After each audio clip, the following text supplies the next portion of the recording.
Hey, what's going on, guys? This is Eli, the real estate guy, and I wanted to try something a little different today. I got this camcorder. I don't always use it, but I wanted to go back to like a early 2000s type style video with the camcorder held like a selfie, right? But I wanted to talk to you guys about what I've read in this book. And the book actually is right here. Hold on, come on. There we go. Getting to Yes. This is the book that I'm reading right here. And this book, I think, was like written in the 80s or something like that. But what the book talks about is basically working on negotiation skills and being able to get someone to yes to agree to the different things that you're speaking about. And there was one story that they had in the book to where they were talking about two kids fighting over an orange, right? And so, one kid is like, I should get the orange, and the other one's, I should get the orange. And they're kind of, standing on their position on why either one should get the orange, right? And what was interesting is you would hear about how people would talk about splitting the difference, splitting it in half, whatever it is. And if we split it in half, then we both win. But in this situation, they both lost because they split it in half. Let me explain why.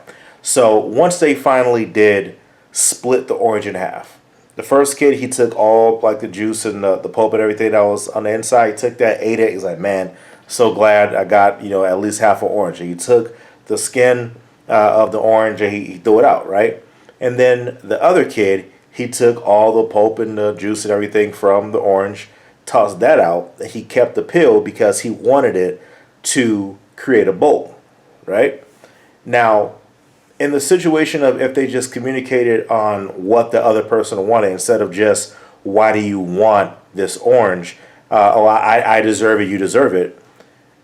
They could have sat down and said, okay, well, why do you actually want this orange? Okay, well, I want the orange because I want the pulp and I want the juiciness. I want to eat the orange. Oh, well, look, I don't even want to eat the orange. I just want the skin. He's like, oh, well, why would I even keep the skin? You can have all the skin you want. I just want the inside. So they both could have had all of what they wanted. But because they settled on, okay, let's just split it down the middle, they both didn't fully get what they wanted. So I say all that to say, whenever you're speaking to a motivated seller, right? Because this always goes back to real estate.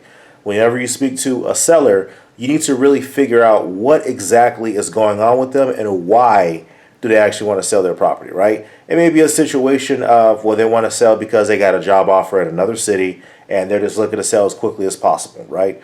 Or they probably have this property listed a couple times with other agents and the agents didn't do what they were supposed to do, and now they have a terrible taste in their mouth with agents and they just want to get rid of the property.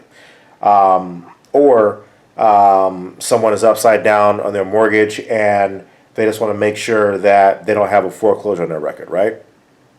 So it's important to really get the full picture as to why somebody is in distress. Get the full picture so that you can create a custom situation for them. And I just felt like that story of the orange was so interesting because I feel like the natural instinct would be to say, we'll just go ahead and just cut it down the middle and everybody wins. No, in this situation, everybody lost because they didn't get what they were supposed to do.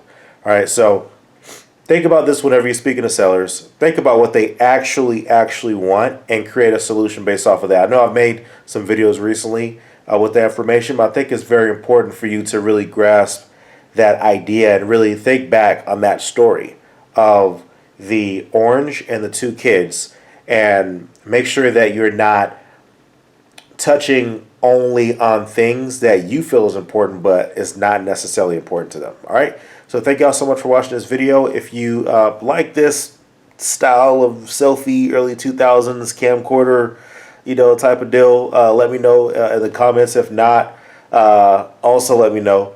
And also if you like the information I provide to you all, go ahead and like this video and subscribe if you have not, and click that notification bell so that you're notified of whenever I'm posting a video. And with that being said, thank y'all so much for watching this video, and I cannot wait for you to get your first deal. Y'all take care.